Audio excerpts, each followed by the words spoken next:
একটা মজার ব্যাপার শেয়ার করি আজকে আপনাদের সাথে। যদি মিলে যায় তাহলে লাইক দিয়েন।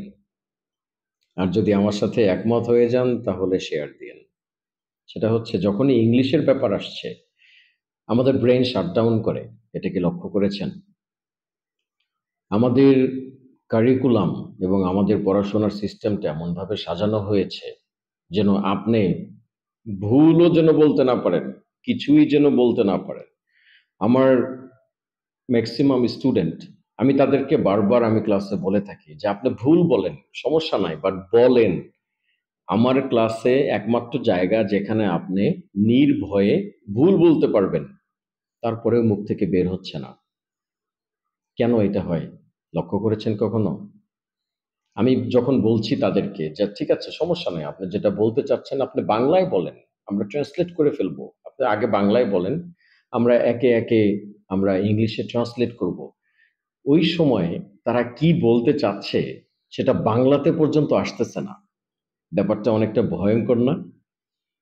এটার দূর করার রাস্তা কি?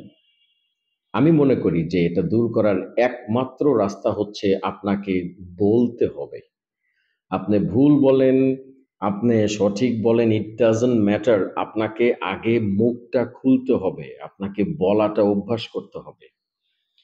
দেখেন, আমাদের স্কুলের গ্রামার, স্কুল কলেজ ভার্সিটিগুলোর গ্রামারে আপনাদেরকে মুখস্থ করে করে ছাতা ভাতা বানায় ফেলছে, subject plus verb plus object.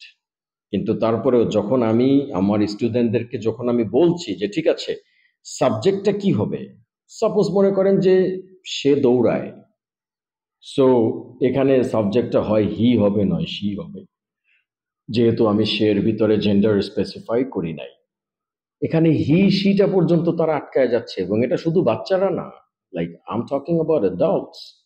হি শিটা পর্যন্ত তারা বলতে পারতেছে না। What is this?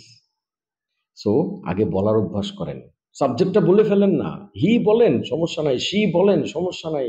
তারপরে আমরা কি বলবো, সে দৌড়ায়, হি রানস, সে দৌড়াচ্ছে, হি ইজ রানিং, সেগুলো আমরা পরে যাব। আগে বের করেন না মুখ থেকে। সে বেরটা পর্যন্ত হচ্ছে না। এখান থেকে বের হয়ে আসার একমাত্র রাস্তা হচ্ছে আপনাকে বের করতে হবে।